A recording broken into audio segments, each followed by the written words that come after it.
إلى حضرة الحبيب سيدنا محمد صلى الله عليه وسلم وعلى آله وسلم ثم إلى وجداتنا في حرب المشايخ خصوصا لمصنف هذا الفاتحة.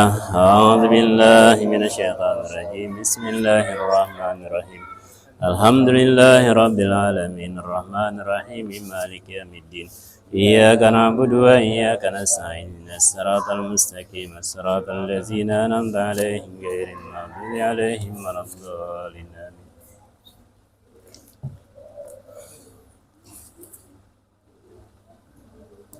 Assalamualaikum warahmatullahi wabarakatuh. Alhamdulillah rabbil alamin. Wassalatu wassalamu ala asyrafil anbiya wal mursalin Sayyidina wa maulana Muhammadin wa ala alihi wa ashabihi ajma'in. Subhanaka la ilma lana illa ma 'allamtana innaka antal alimul hakim wa tub 'alaina innaka antat tawwabur rahim. Laqad qala Allah ta'ala fi kitabil karim ba'da a'udzu billahi minasyaitonir rajim. Bismillahirrahmanirrahim. Yarfa'illahu alladhina amanu minkum walladhina utul ilma darajat. Qala Nabi sallallahu alaihi wasallam, man salaka tariqan yaltamisu fihi ilman sahalallahu lahu tariqan ilal jannah. Kama qala Nabi sallallahu alaihi wasallam. Sadaqallahu. Alhamdulillah hadirin jamaah Masjid Darun Najah, jamaah Majelis Salim Darul Falah wal Dawah yang sama-sama mengharap ridha Allah Subhanahu wa taala. Kembali kita bersyukur kepada Allah dan bersalawat kepada baginda Nabi Muhammad sallallahu alaihi wasallam, yang mana saat ini kita bisa kembali melanjutkan pelajaran fikih kita, kitab Safinatun Najah. Ilmu yang menerangkan tentang tata cara kita beribadah kepada Allah Subhanahu wa taala, ilmu yang wajib dituntut oleh baik laki-laki maupun perempuan, ya. Talabul ilmi faridatun ala kulli muslimin wa muslimatin. Menuntut ilmu itu sangat wajib bagi muslim laki-laki dan muslim perempuan. Apalagi ya para istri ya perempuan ini, hadirin yang mulia, ini dia wajib belajar sebenarnya dengan suami-suaminya ya. Jadi suaminya ini wajib melajari istrinya tata cara ibadah kepada Allah Subhanahu wa taala. Jadi suaminya ini harus rajin duduk dalam majelis salim ya. Kemudian setelah pulang ke rumah nanti dia ngajarin istrinya. Ya. Walaupun istri kita tuh punya saudara, abang atau adik yang ustadz atau kiai lulus pesantren, tetap yang wajib ngajar itu suaminya. Ya. Yang wajib ngajar itu suaminya. Karena itu tanggung jawab suaminya sudah. Ya. Jangan santai-santai suaminya kan, ada jadanya, jangan. Yang wajib itu suaminya yang ngelajarin tata cara ibadah pada Allah Subhanahu wa taala. Makanya pentingnya kita selalu hadir dalam majelis salim, majelis ilmu. Insyaallah mudah-mudahan kita istiqomah, amin ya rabbal alamin. Alhamdulillah kita akan lanjutkan pelajaran kita malam hari ini mengenai najis ya, jenis-jenis najis dan cara mensucikannya. Qala al-musannif rahimahullah taala wa nafa'ana bihi wa bi ulumihi fid dharain amin. Nah, kemarin kita sudah membahas tentang benda yang najis menjadi suci ya kan, seperti khamar yang berubah sendiri menjadi cuka itu jadi suci ya, atau bangkai kulit binatang yang tadinya najis suci dengan disamak ya. Atau binatang yang najis tiba-tiba sudah berubah menjadi hewan seperti anjing mati ya, atau ular mati misalnya. Tiba-tiba dari ular tersebut muncul ulat-ulatan ya kan, nah itu ulatnya nggak najis lagi itu, ya. Yang najis tetap ularnya yang mati tersebut. Itu kemarin sudah kita bahas. Nah sekarang kita akan membahas tentang 3 macam jenis najis dan cara mensucikannya. Bismillahirrahmanirrahim. Faslun.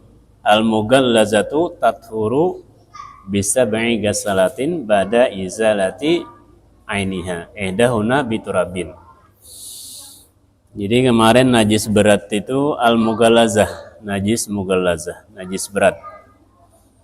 Itu kemarin contohnya adalah anjing dan babi. Itu najis mughallazah.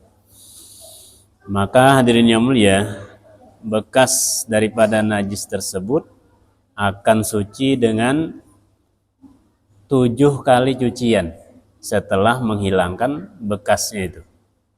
Atau kotoran anjing misalnya kan, ada di lantai kita misalnya, maka kita buang dulu kotorannya bersih-bersih, baru kita cuci 7 kali. Ya. Bukan kotorannya dicuci 7 kali, bukan. Ya. Kotorannya dibuang dulu. Setelah bersih baru kita cuci bekasnya 7 kali. Salah satunya dengan air bercampur tanah. Tanahnya nggak usah banyak-banyak ya.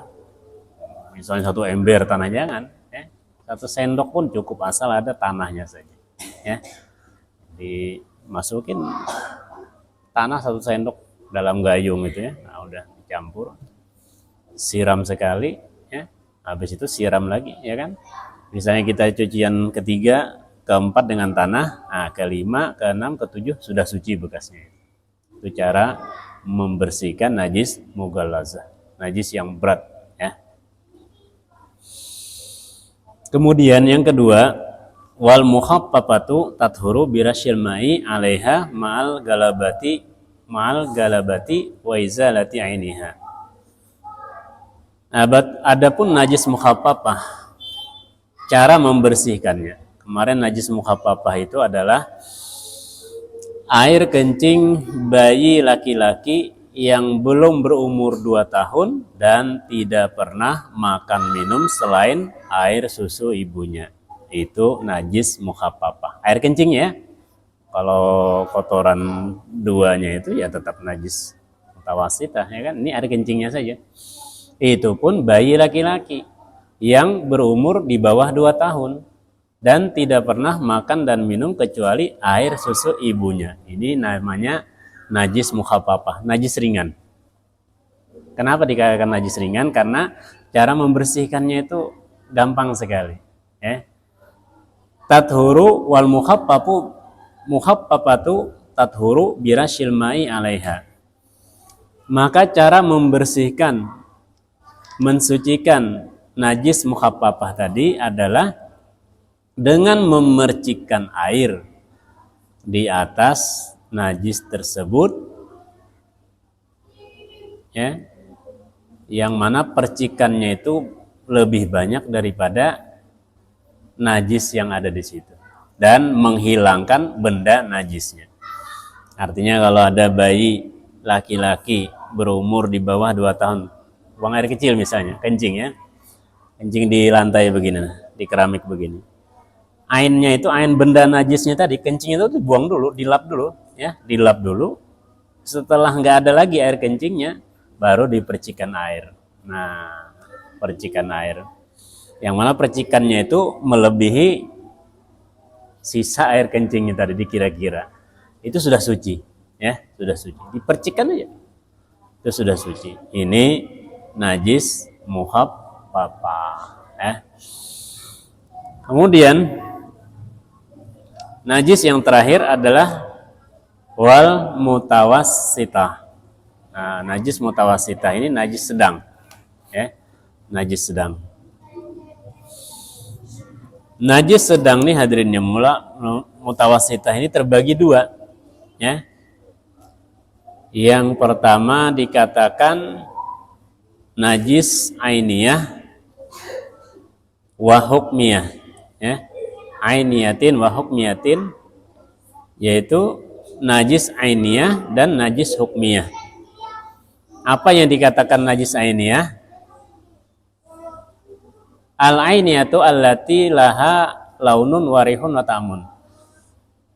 Yang dikatakan najis ainiyah adalah najis yang ada bendanya, ada warnanya, ada baunya, ada rasanya, ya kan? Ya, contohnya kotoran lah, ya kan? Nanti kita baca lagi najis mutawassithah itu apa-apa, nanti kita baca lagi ya. Ini sekarang cara membersihkannya dulu. Nanti baru kita bacakan yang terakhir nanti. Jadi kalau ada misalnya kotoran ayam, kotoran kucing, itu namanya najis mutawassithah yang ainiyah, ada bendanya. Ya kan? Ainiyah itu bahasa Arab saja sih, ya kan? Maka hadirin yang mulia, yang kedua adalah najis hukmiyah. Nah, ya. Jadi najis ainiyah yang ada bendanya tadi, cara membersihkannya pala buddha min izalati launiha warihiha watamiha. Cara membersihkannya, mensucikan najis ainiyah yang nampak bendanya tadi, itu harus dihilangkan benda najis tersebut. Hilang warnanya, hilang rasanya, hilang baunya. Ya. Tapi ini dengan kira-kira saja. Ya. Nggak usah dijilat-jilat, ya kan. Ada nggak rasanya tai ayam yang misalnya? Jangan ya, dikira-kira aja sudah. Ya. Atau hilang warnanya. Nah, kalau warnanya kan dengan mata aja, nggak pakai apa-apa. Atau baunya. Nah, kalau bau ini masih bisa dicium-cium ya kan. Kalau rasa tadi nggak usah lah dirasa-rasain ya kan. Ini lebih mudah lagi kita. Jadi harus hilang itu warnanya, baunya, dan rasanya. Itu apabila kita mensucikan najis ainiyah yang mutawassithah tadi, najis sedang yang nampak ada bendanya. Maka hadirin yang mulia, yang kedua, mutawassithah yang kedua adalah hukmiyah. Ya, najis yang tergolong mutawassithah yang hukmiyah, yaitu allati la launa wala riha wala ta'ma yakfi kajar yulmai 'alaiha. Adapun najis hukmiyah adalah yang enggak ada warnanya, enggak ada baunya, enggak ada rasanya. Maka cara mensucikannya cukup dengan melewatkan air saja, mengalirkan air di tempat tersebut. Makanya kalau kita membersihkan misalnya air kencing kucing misalnya di keramik misalnya, kelihatan kan air kencingnya di keramik itu. Maka ini namanya najis ainiyah. Kita jadikan dulu najis hukmiyah, ya kan? Dibuang dulu ya kan? Ya, dilap dulu, ya, dilap sampai hilang. Lapnya tadi jadi najis itu ya. Lapnya jadi najis.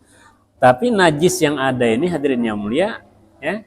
Maka untuk menghilangkan najis yang sisa di lap tadi itu, alirkan air saja, alirkan air ke situ, sudah suci itu. Ya. Jadi hukumnya rumusnya begini. Kalau ada air kemasukan najis, itu jadi mutanajis kemarin ya kan? Airnya jadi najis. Tapi kalau ada najis kemasukan air, maka najisnya jadi netral, jadi suci. Gitu aja rumusnya sudah. Gampang sekali ya kan memahaminya. Kalau ada air kejatuhan najis, maka airnya jadi najis. Tapi kalau ada najis disiram dengan air, najisnya jadi netral, jadi suci. Gampang ya kan memahaminya? Kalau enggak dikasih rumus kayak gini bingung kita. Itu kan tadi kencing, dikasih air kan jadi najis, enggak. Karena najisnya kena air. Tapi kalau ada air kejatuhan najis, maka airnya jadi najis. Kebalik begitu. Ya kan, gampang sekali. Insyaallah ibu-ibu paham ya. Jadi kalau kita melihara kucing itu harus siap-siap membersihkan najisnya itu. Ya, jangan asal melihara aja kita. Kadang kita melihara kucing, masya Allah. Saya kadang-kadang kasihan juga orang melihara kucing itu ya, kencing sembarangan, dilap-lap sudah. Najisnya masih ada itu. Harus dicuci. Ya kan, menghilangkan najis itu harus dicuci. Kayak di karpet ini. Nah, di karpet ini, di kencingnya misalnya. Nah, ini kan najis, ya. Siram dengan air, maka najisnya tadi jadi netral dia. Udah, selesai. Asal sudah kering, nggak ada anunya lagi. Kalau masih ada airnya, dilap dulu. Basahnya itu, ya. Kencing yang basahnya dilap dulu, sudah kering, datangkan air, nah itu jadi netral sudah itu. Jadi suci sudah itu. Makanya ada ulama yang menjelaskan kalau kita, ya, punya mesin cuci kata beliau, ya kan, membersihkan membersihkan najis yang menggunakan mesin cuci. Jadi cukup katanya kain yang kena najis, yang kena air kencing. Kalau kena kotoran, misal mohon maaf ya, supaya jelas ya, kena kotoran tai anak kecil misalnya kan, itu kan tainya dibuang dulu, ya, dihilangkan dulu warnanya itu, dibuang dulu, ya. Kapan perlu dikasih air ya kan, hilang semua, taruh mesin cuci, ya. Setelah taruh di mesin cuci, dialirkan air ke situ. Nah, ya, air yang mendatangi najis, ya kan? Sampai penuh, gerakan sedikit, buang, itu sudah suci. Ya, baru ditaruh sabun supaya wangi, ya kan? Ya, baru ditaruh sabun supaya wangi. Ya, jangan situ ada air kencing, najis, ya, taruh sabun, kasih air, itu nggak mensucikan karena air sabun. Kalau tadi kan air mutlak dulu, air nggak bercampur dengan apa-apa, ya, air mutlak, air bujuran, ya. Nggak ada campuran. Kalau sudah dimasukin rinso kan jadi air rinso, itu nggak suci mensucikan, ya kan? Suci tapi tidak bisa mensucikan. Tapi kalau air yang belum dicampur apa-apa itu suci mensucikan. Tapi kalau mau lebih yakin lagi hadirin yang mulia, saat kita membilasnya itu, ya, waktu membilasnya itu, ya, itu gunakan air mengalir, itu lebih meyakinkan lagi, ya, lebih meyakinkan lagi. Kalau memang agak ragu-ragu ya, jangan-jangan nih masih ada kuning-kuning bekas kotoran anak ya kan, wah ini jangan-jangan najis lagi ya kan. Nah, maka untuk lebih meyakinkan lagi, kalau kita membersihkan najis seperti tadi, ada ember, kemudian pakaian yang di mesin tadi lewatkan air, udah itu suci, udah pasti suci kalau yang dicuci dengan air mengalir itu. Ini hadirin yang mulia. Makanya kalau kita melondri itu ya cari yang orang ngerti ya kan.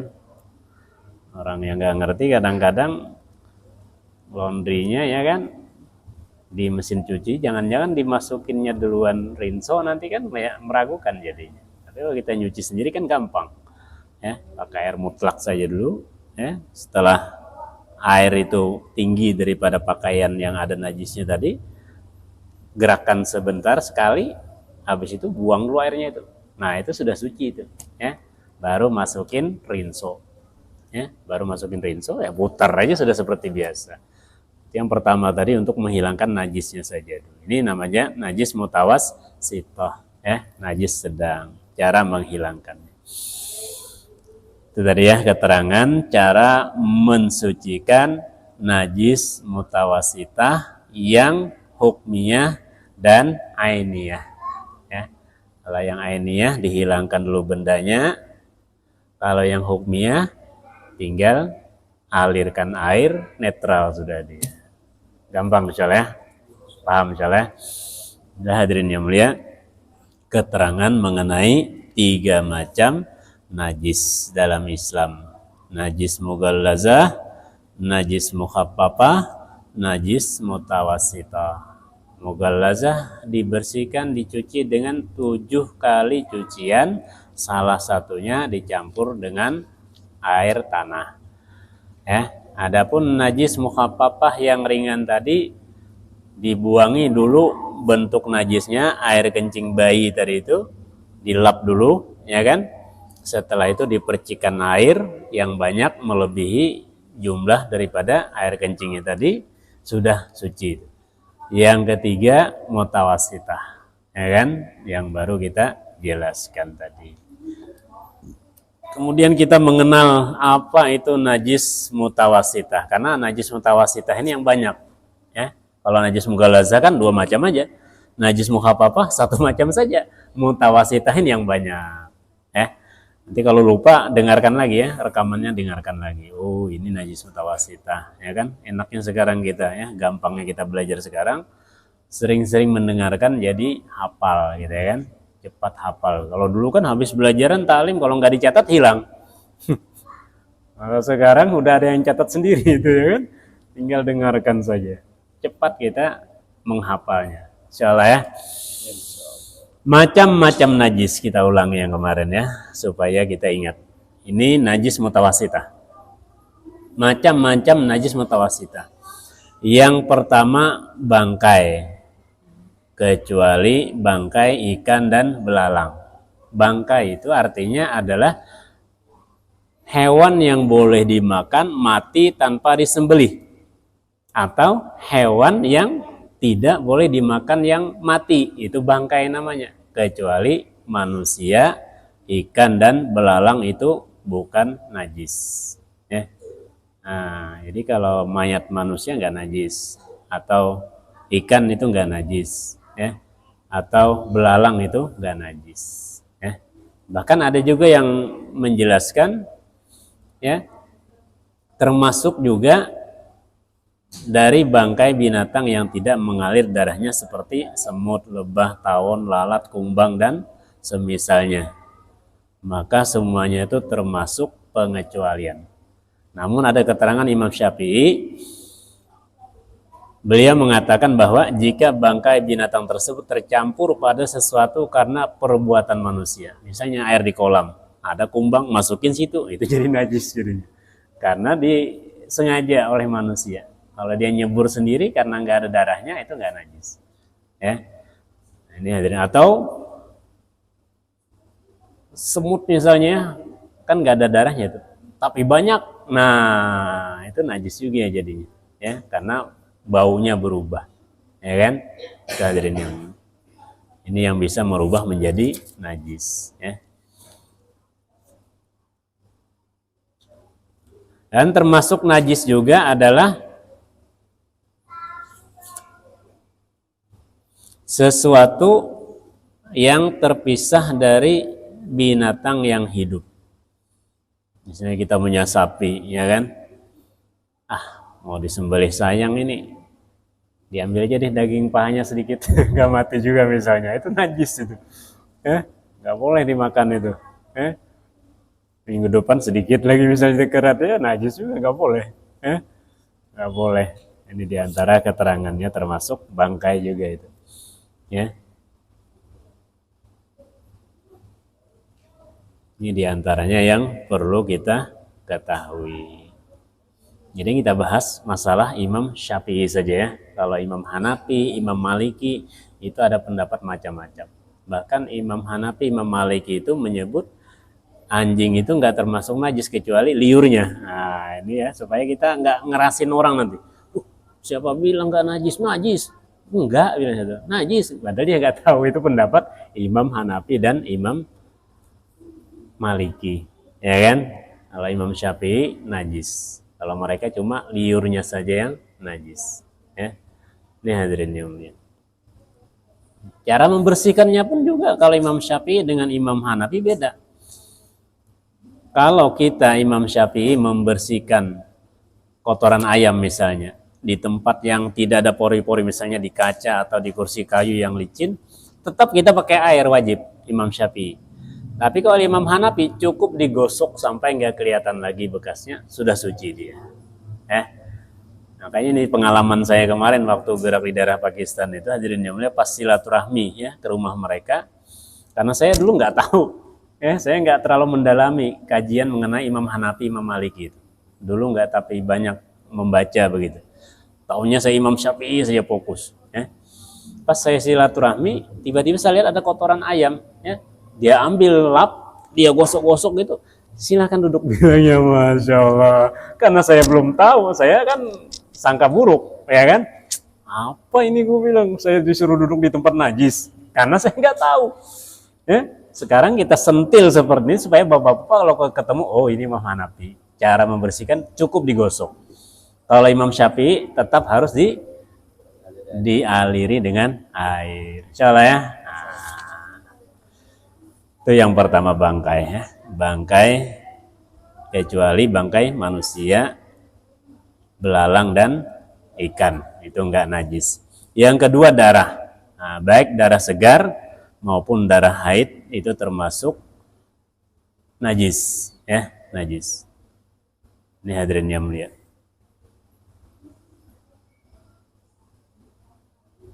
Nah, kecuali darah yang sedikit ya. Ada keterangan kemarin itu darah yang kurang dari uang benggol, uang 100 rupiah dulu itu. Nah, itu masih dimaafkan. Kalau sudah sebesar ini, maka itu sudah dianggap najis, ya, dianggap banyak. Kan sekarang kan ada orang bikin hati itu ya, hati itu dari darah, ya. Nah itu najis itu, menurut kita Imam Syafi'i, ya. Menurut Imam Hanafi, Imam Maliki juga termasuk najis juga, ya. Karena orang memanfaatkan aja ya kan, memanfaatkan, sayang deh darah ini dibuang-buang, bikin hati aja ditaruh, ada tuangannya ya kan, ada cetakannya itu nggak usah ya, jangan dibeli itu ya, penyakit itu ya. Nah itu kotor ya kan, najis. Yang ketiga nanah, baik yang berwarna putih ataupun kuning itu najis. Yang keempat muntah kucing, muntah manusia, muntah apa-apa itu najis ya. Nah, dibuang dulu muntahnya dengan lap sampai bersih, baru lewatkan air, sudah netral dia. Ya. Asal bendanya tadi sudah hilang, sudah dilap. Lapnya itu najis ya kan, lapnya najis. Nanti dicuci lewatkan air begitu, nah sampai hilang. Begitu cara membersihkan najis mutawasitah. Yang kelima, air kencing dan kotoran, ya. Nah, itu termasuk najis. Yang selanjutnya adalah khomar, ya. Khomar itu termasuk najis, ya. Orang topi miring ya kan, brandy, whisky, orang tua, anggur merah, anggur putih, bir hitam itu najis semua itu ya. Jangan sampai kita terkena itu kalau mau sholat, ya. Kalau mau sholat kita jangan sampai terkena barang-barang tersebut. Yang selanjutnya termasuk najis adalah yang kita bahas kemarin, mazi dan wadi, ya. Mazi dan wadi. Kalau perempuan itu ada juga dikatakan hadi, ya, berwarna putih itu kalau perempuan. Laki-laki nggak ada hadi itu, ya. Laki-laki cuma ada mazi dan wadi, ya. Nah di sini juga ada keterangan, air mani menurut Imam Syafi'i adalah suci, tapi menurut Imam Hanafi dan Maliki termasuk najis, ya kan? Ini supaya tahu aja kita ya. Ini kalau ada orang itu najis, enggak, kita bilang suci. Najis, oh itu menurut Imam Hanafi, Imam Maliki najis. Menurut kami Imam Syafi'i, air mani adalah suci. Nah ini hadirin yang mulia, itu diantaranya najis yang termasuk najis mutawassithah, ya kan? Jadi kalau sudah kita bacakan, kita sudah tahu, maka kita harus berhati-hati jangan sampai najis-najis tersebut ada di tempat kita, di pakaian kita, di badan kita saat kita mau melaksanakan sholat 5 waktu. Insyaallah ya. Nah, hadirin yang mulia, mudah-mudahan pelajaran kita pada malam hari ini bisa kita pahami. Allah berikan hidayah kita untuk memahaminya, dan mudah-mudahan kita selalu istiqomah dalam belajar ilmu, mengamalkannya dan menyampaikannya insyaallah. Al-Fatihah. A'udzubillahi minasyaitonirrajim. Bismillahirrahmanirrahim. Alhamdulillahirabbil alamin, arrahmanir rahim, maliki yaumiddin, iyyaka na'budu wa iyyaka nasta'in. Ihdinas siratal mustaqim, siratal ladzina an'amta 'alaihim ghairil maghdubi 'alaihim waladdallin. Amin. Amin ya rabbal alamin. Bismillahirrahmanirrahim. Alhamdulillahirabbil alamin. Allahumma shalli ala sayyidina Muhammadin wa ala alihi washabihi ajmain. Allahumma anfa'na bima 'allamtana wa 'allimna ma yanfa'una wa zidna ilman nafi'an birahmatika ya arhamar rahimin. Wa sallallahu ala sayyidina Muhammadin wa ala alihi wasallam. Subhana rabbika rabbil izzati amma yasifun. Wassalamun ala mursalin walhamdulillahi rabbil alamin. Subhanallah wa bihamdihi, subhanakallahumma wa bihamdika, asyhadu an la ilaha illa anta, astaghfiruka wa atubu ilaik. Assalamualaikum warahmatullahi wabarakatuh. Pas ya.